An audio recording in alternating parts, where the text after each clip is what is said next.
তোমার লাগি মাটির কবর আছে অধীর অপেক্ষায়, বাঁশ বাগানে বাঁশের সারি নিত্য দুলে দুলে যায়। হচ্ছে তৈরি হয়তো তোমার আতর লোবান সুরমারে, হয়তো কাফনের কাপড়ে সে গেছে বাজারে, তোমার দাফনের কাপড়ে সে গেছে বাজারে। হতে পারে না পারে না বলেন? পারে তো? তাহলে পরিবর্তন হবেন তো ইনশাল্লাহ। যে পানিতে গোসল দিবে কুসুম গরম করিয়া, সেই পানি আর বড়ই পাতা আছে তৈরি খাটিয়া। যে পানিতে গোসল দিবে কুসুম গরম করিয়া, সেই পানি আর বড়ই পাতা আছে তৈরি খাটিয়া। আজরাইলকে কভু বন্ধু ফাঁকি দেয়া যায় না রে, হয়তো কাফনের কাপড়ে সে গেছে বাজারে, তোমার দাফনের কাপড়ে সে গেছে বাজারে। হতে পারে না পারে না? পারে তো বলেন। আচ্ছা, এরপরে আরো একটা মজার বিষয় শোনেন। ব্ল্যাক হোল আপনারা শুনেছেন, বিজ্ঞানীরা আবিষ্কার করেছে মহাকাশে মহাবিশ্বে এমন এমন ব্ল্যাক হোল রয়েছে লক্ষ কোটি তারকারাজি, যেখানে পতিত হয়ে ধ্বংস হতে পারে। ঠিক না ঠিক বলেন? এই ব্ল্যাক হোল সম্পর্কে কিছু কথা বলি। প্রাচীনকালে ব্ল্যাক হোল সম্পর্কে মোটামুটি ধারণা করা হতো, কিন্তু বৈজ্ঞানিকভাবে এটা প্রমাণিত খুব বেশি দিন আগে হয়নি। বিখ্যাত বিজ্ঞানী আলবার্ট আইনস্টাইন 1915 সালে তার জেনারেল থিওরি অফ রিলেটিভিটি প্রকাশ করেন। এই জেনারেল থিওরি অফ রিলেটিভিটির আলোকে এটা মোটামুটি ধারণা করা হয়েছিল মহাবিশ্বে এমন এমন জায়গা থাকতে পারে যেখানে নক্ষত্র পতিত হয়, ব্ল্যাক হোল, যেখানে গ্র্যাভিটেশনাল ফোর্স মহাকর্ষ শক্তি এতটাই প্রবল যে আশেপাশে সব কিছু টেনে নিজের মধ্যে গ্রাস করতে পারে, হজম করতে পারে। এটা মোটামুটি ওই 1915 সালের দিকে ধারণা করা হয়, বুঝলেন? তবে তারপরেও মজার বিষয় হলো, বিখ্যাত বিজ্ঞানী আলবার্ট আইনস্টাইন তিনি নিজেও এই বিষয়টা বিশ্বাস করতে পারতেন না যে সত্যি পৃথিবীতে এমন জায়গা থাকতে পারে, পৃথিবীতে এমন জায়গা থাকতে পারে যেখানে মহাকর্ষ বল এতটাই শক্তিশালী, সেখানে কিছু ঢুকলে আর বেরিয়ে আসতে পারবে না। এমনকি আলোও যদি প্রবেশ করে, আলো বেরিয়ে আসতে পারবে না। এমনকি ব্ল্যাক হোলের নির্দিষ্ট আশেপাশের নির্দিষ্ট একটা রেঞ্জের মধ্যে যদি বড় বড় নক্ষত্রগুলো চলে আসে, মুহূর্তের মধ্যে ব্ল্যাক হোলের মধ্যে ধ্বংস হয়ে পতিত হবে, বিলীন হয়ে যাবে। এই বিষয়টা আইনস্টাইন নিজেও বিশ্বাস করতে পারতেন না। তবে আল্লাহর শুকরিয়া, 2019 সালে, কত সালে বললাম বলেন? সরি, 2019 সালে না, হ্যাঁ 2019 সালে, এখন তো 26 সাল চলছে, তাই না? 2019 সালের দিকে সর্বপ্রথম আন্তর্জাতিক গবেষণা প্রকল্প ইভেন্ট হরাইজন টেলিস্কোপ ব্ল্যাক হোলের একটা ছবি প্রকাশ করে। এরপরে বিজ্ঞান মহলে হইচই পড়ে যায়, বিজ্ঞানীরা সবাই ঐক্যমত পোষণ করে যে না, ব্ল্যাক হোলের মতো ভয়ানক দানব এই মহাবিশ্বে থাকতে পারে। আল্লাহু আকবার। 1919 সালে আবিষ্কার। তো 1919 সালে আবিষ্কার। এখন আমার বিষয় হলো, ব্ল্যাক হোল কোরআনের ভিতরে যদি থাকে আবারও প্রমাণ হয়ে যাবে কোরআন আল্লাহর পক্ষ থেকে এসে। ঠিক না ঠিক বলেন? ও মুসলমান, মহান আল্লাহ স্পষ্ট বলছেন, ফালা উকসিমু বিমাওয়াকিইন নুজুম ওয়া ইন্নাহু লাকাসামুল লাউ তাআলামুনা আযীম। বলেন আল্লাহু আকবার। সূরাত আল ওয়াকিয়া 75 এবং 76 নম্বর আয়াত। ভালো করে শোনেন, আমাদের ঈমানটা মজবুত হয়ে যাবে। মহান আল্লাহ বলছে, আমি শপথ করছি এমন একটা জায়গার যেখানে নক্ষত্রগুলো পতিত হয়। আমি আল্লাহ শপথ করছি এমন একটা জায়গার যেখানে নক্ষত্রগুলো ধ্বংসশীল, নক্ষত্রগুলো ধ্বংস হয়ে পতিত হয়। মহান আল্লাহ বলছেন এটা একটা মহা শপথ। আচ্ছা লক্ষ্য করেন, আমি তো বিশেষ করেন আমার ঈমান না এমনি মজবুত হয়ে যায় আয়াতগুলো পড়লে।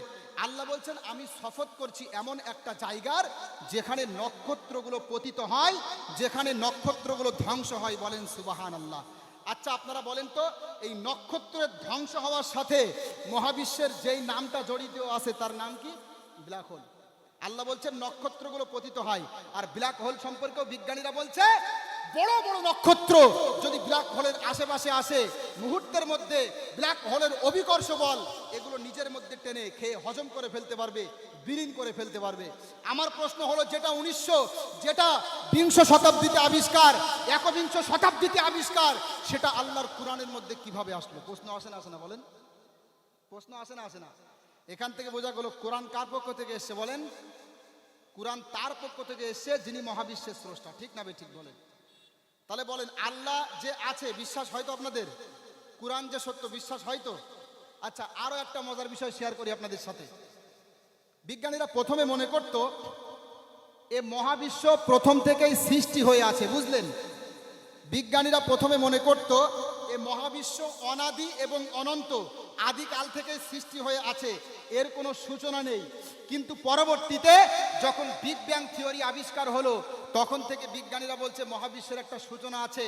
বিজ্ঞানীরা বলছে 1929 সালে আবিষ্কার, আমেরিকান জ্যোতির্বিজ্ঞানী এডউইন হাবল দূরবর্তী গ্যালাক্সিগুলির আলো পর্যবেক্ষণ করে দেখে গ্যালাক্সিগুলি একটা থেকে আরেকটা দূরে সরে যাচ্ছে। বুঝলেন কি বললাম?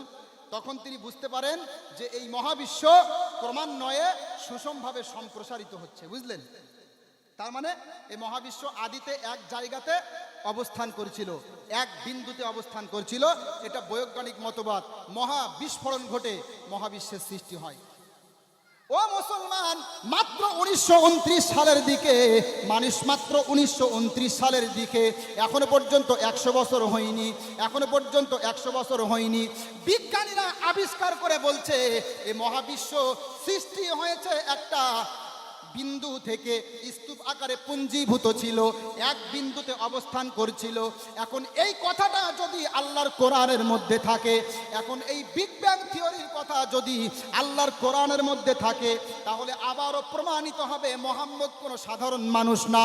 মুহাম্মদ সাল্লাল্লাহু আলাইহি ওয়াসাল্লাম আল্লাহর পক্ষ থেকে পাঠানো আল্লাহর একজন বান্দা, তিনি একজন সত্য নবী। ঠিক না বে ঠিক? তাহলে দেখি ব্ল্যাক হোলের কথা কোরআনে আছে কিনা। এবার ব্ল্যাক হোলের কথা কোরআনে আছে কিনা এবার একটু দেখি নাকি। মহান আল্লাহ বলছেন, আওয়ালাম ইয়ারাল্লাযীনা কাফারু আন্নাস সামাওয়াতি ওয়াল আরদা কানাতা রাতকান ফাফাতাকনাহুমা। সূরাতুল আম্বিয়া 17 নম্বর পারা, 3 নম্বর পৃষ্ঠা, 3 নম্বর রুকুর 30 নম্বর আয়াত। ভালো করে শোনেন। আমার আল্লাহ বলছেন, অবিশ্বাসীরা কি দেখে না? ইসলাম বিদ্বেষীরা কি দেখে না? আল্লাহর কোরআন যারা সত্য মনে করে না, তারা কি দেখে না? এ আসমান এবং জমিন এবং এর মধ্যে যা কিছু আছে সব কিছু এক বিন্দুতে অবস্থান করেছিল, মিলিত অবস্থায় ছিল। আমি আল্লাহ এগুলোকে আলাদা আলাদা করেছি। বলেন সুবহানাল্লাহ। বিগ ব্যাং থিওরি 1929 সালে আবিষ্কার, এখনো 100 বছর হলো না, অথচ 1500 বছর আগে নাজিলকৃত আল্লাহর কোরআনের মধ্যে এই কথা আছে। এখান থেকে আবারও প্রমাণিত হয় এই কোরআনটা কার পক্ষ থেকে এসেছে বলেন? আমাদের মুসলমানদেরকে বলে ধর্মান্ধ। মুসলমানরা নাকি মুহাম্মদের অন্ধ অনুসরণ করে, মুসলমানরা নাকি নিজের থেকে একটা ধর্ম বানিয়ে নিয়েছে, এটা নাকি মাত্র 1400 বছর আগে এসেছে, বলে না? আমাদের সাধারণ মানুষের আজকে বড় অজ্ঞতা। আজকে আমরা শুধুমাত্র জানি হিংসা করে মানুষের বিরোধিতা করতে, কিন্তু আমাদের ধর্ম সম্পর্কে সঠিক জ্ঞানটুকু আমাদের নেই। আমি আমাদের গ্রামের একজন ব্যক্তিকে বলছি, ভাই নামাজ পড়তে হবে, আপনি নামাজ পড়েন? আল্লাহকে সাক্ষী রেখে বলছি, মিথ্যা বলছি না। আমি বলছি ভাই নামাজ পড়তে হবে, নামাজ পড়েন। তখন কি বলছে জানেন? হুজুর নামাজ পড়তে তো বলছেন ঠিক আছে, কিন্তু ইসলাম ধর্ম তো এসছে মাত্র 1400 বছর আগে। এর আগে দুনিয়াতে ইসলাম ছিল না, তখন তো মানুষ নামাজ পড়তো না, তখন তো ইসলাম ধর্ম ছিল না। তা সৃষ্টিকর্তা কি তাদের জন্য সত্য বিষয় পাঠায়নি? সৃষ্টিকর্তা এতই নিষ্ঠুর, যুগ যুগ ধরে মানুষ সব ভুল পথে চলেছে, আর এই 1400 বছর মতো আগে এসে একটা সত্য ধর্ম সৃষ্টিকর্তা মানুষকে দিয়েছে, এটা কি হয় নাকি? এরকম তো অবাস্তব ধর্ম আমি মানি না। আমি অবাক হয়ে গেলাম। ও বলছে ইসলাম ধর্ম নাকি 1400 বছর আগে এসছে। ইসলাম ধর্ম কি 1400 বছর আগে এসছে? এরা জানে না যে ইসলাম কি। অমুসলিম অনেক ধর্মগুরুরা পর্যন্ত বলে যে ইসলাম ধর্ম 1400 বছর আগে এসছে, আর আমরা তো সনাতন। সনাতন বলে না? সনাতন, সনাতন কিন্তু কোনো ধর্মের নাম না। সনাতন হলো একটা বৈশিষ্ট্য, একটা বিশেষণ। পুরাতন, পুরাতন। আমি একজন অমুসলিম ভাইকে বলছি, ভাই আপনার ধর্মের নাম কি? বলছে সনাতন। আমি বললাম ভাই সনাতন শব্দের অর্থ হলো পুরাতন। আপনাকে বলছি আপনার ধর্মের নাম কি? আপনি বলছেন পুরাতন। ভাই পুরাতন তো ঠিক আছে, তা পুরাতনটা কি? সেটা ধর্মের নামটা কি? প্রশ্ন আসে তো নাকি বলেন? তো ইসলাম নিয়ে কথা বলে, ইসলাম নাকি 1400 বছর আগে এসছে। আল্লাহু আকবার। না, ইসলামের মৌলিক বাণী হলো শাহাদাতি আল্লাহ ইলাহা ইল্লাল্লাহ ওয়া আন্না মুহাম্মাদান আবদুহু ওয়া রাসূলুহু। আল্লাহ ছাড়া কোনো উপাস্য নেই এবং মুহাম্মদ সাল্লাল্লাহু আলাইহি ওয়াসাল্লাম আল্লাহর প্রেরিত বার্তাবাহক নবী রাসূল। ঠিক না ঠিক বলেন? আচ্ছা আপনারা বলেন তো, এক আল্লাহর ইবাদত করতে হবে, আল্লাহ ছাড়া অন্য কোনো কিছুর ইবাদত করা যাবে না। এটা হলো ইসলাম ধর্মের মূল বাণী। এটা কি শুধু আমাদের নবী বলেছিলেন? শুধু আমাদের নবী?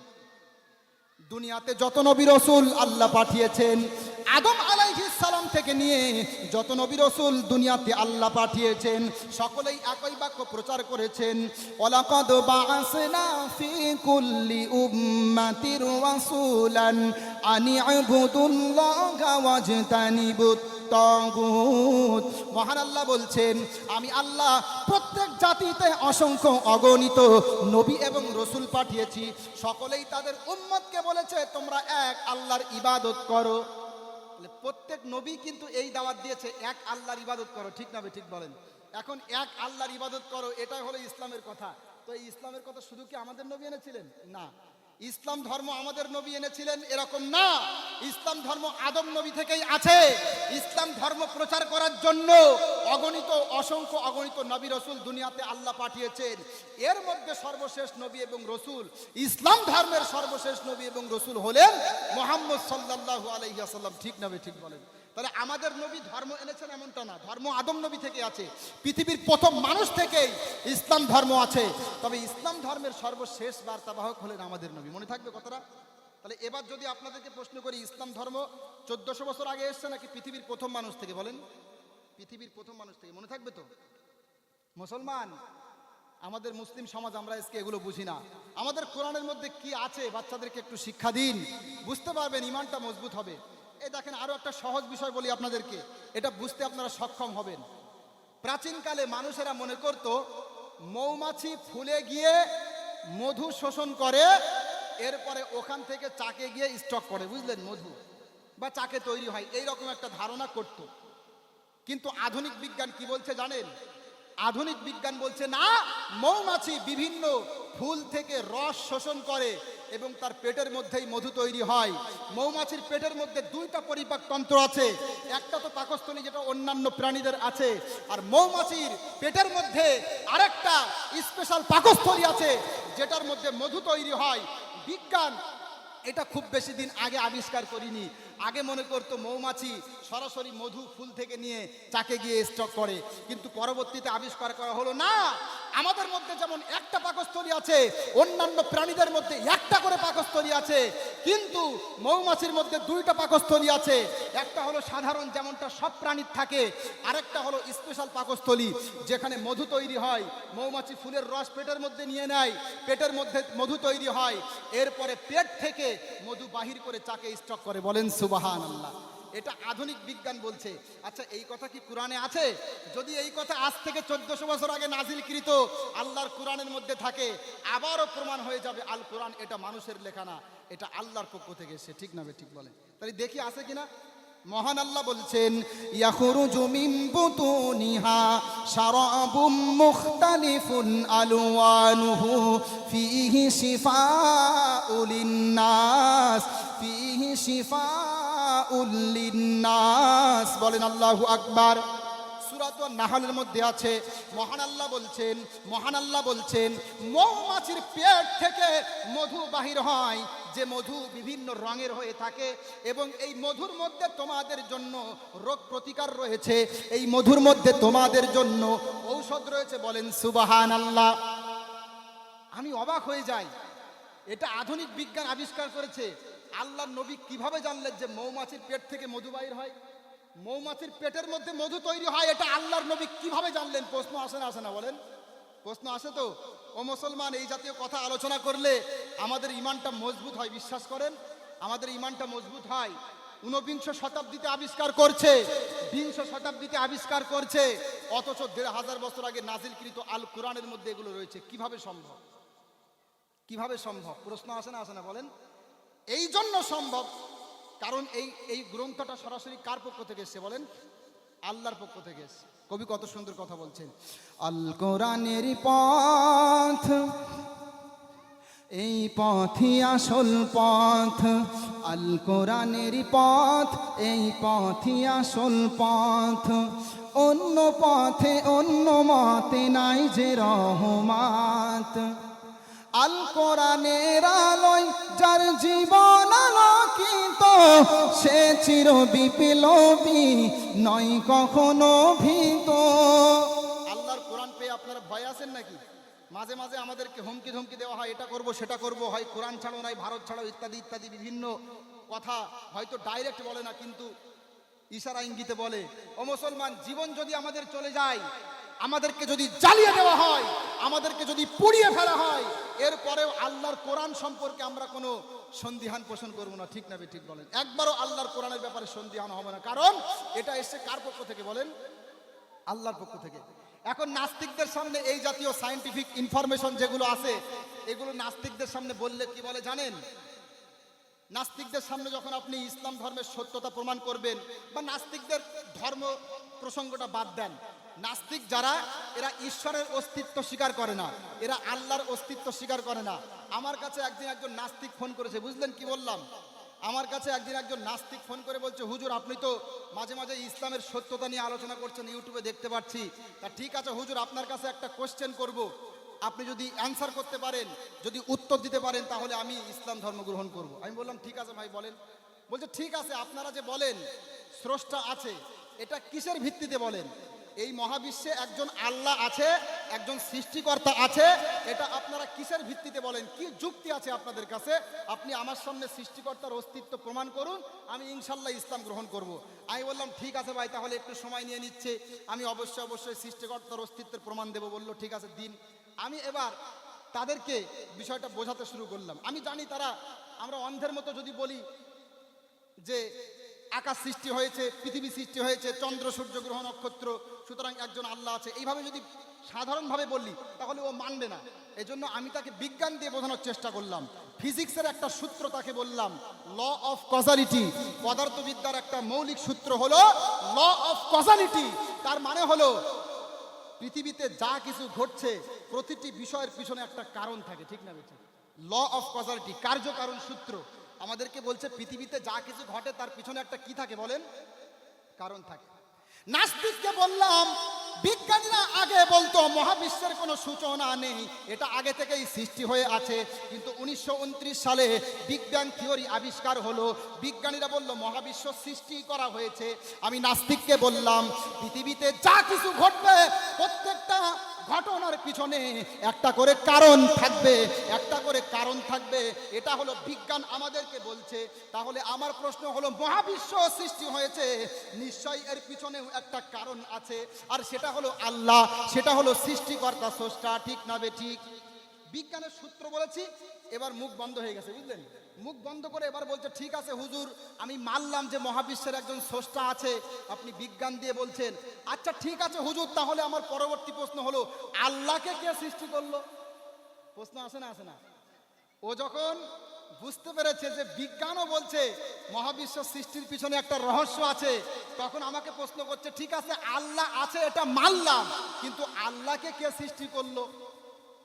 আজকে সাধারণ মুসলমানদের ঈমান নষ্ট করছে এইভাবে, প্রশ্ন করছে আল্লাহকে কে সৃষ্টি করলো? এখন মানুষ চিন্তা করছে, তাই তো এখন মানুষ চিন্তা করছে, সমস্যা নেই বলছিলাম লাস্টে, তো মানুষ চিন্তা করছে ঠিক আছে আল্লাহকে কে সৃষ্টি করলো? প্রশ্ন মাথার মধ্যে ঘুরপাক খাচ্ছে, ঈমান যাই অবস্থা, আল্লাহকে কে সৃষ্টি করলো? তাই তো, সব যখন আল্লাহ সৃষ্টি করেছেন, আল্লাহকে কে সৃষ্টি করলো? আমি এবার নাস্তিককে বললাম ঠিক আছে ভাই, আপনার প্রশ্নের অ্যান্সার আমি করব, তার আগে আপনাকে আরেকটা প্রশ্ন করব, আপনি উত্তর দেবেন। প্রশ্ন কি? সেটাও ফিজিক্সের একটা সূত্র দিয়েই তাকে আমি বুঝিয়েছি, law of conservation of energy. ফিজিক্সের একটা মৌলিক সূত্র। বিজ্ঞান বলছে এই যে পৃথিবীতে শক্তি আছে না, শক্তি যেটা আমরা বলি, এই এনার্জি, শক্তি, বিজ্ঞান বলছে এই শক্তি সৃষ্টি হয় না, শক্তিকে সৃষ্টি করা যায় না। শক্তি শুধুমাত্র এক রূপ থেকে আরেক রূপে রূপান্তরিত হয়। শক্তিকে সৃষ্টি করা যায় না, শক্তি সৃষ্টি হয় না। শক্তি শুধুমাত্র এক রূপ থেকে আরেক রূপে রূপান্তরিত হয়।